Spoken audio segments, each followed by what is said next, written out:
Toyota Vios 1.5 auto spek G tahun 2021. Kereta dah cantik, cat dah baru, condition semua okey lagi, tak ada masalah. Kereta ni hanya boleh loan bank dan loan kredit sahaja. Kalau nak beli cash pun boleh.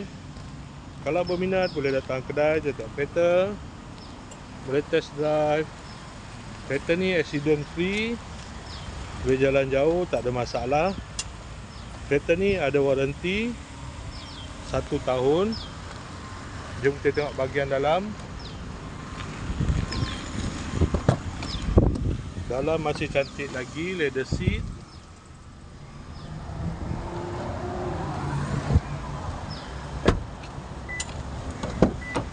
Kereta ni guna push start button, ada pedal shift, aircon semua okey lagi, aircon sejuk.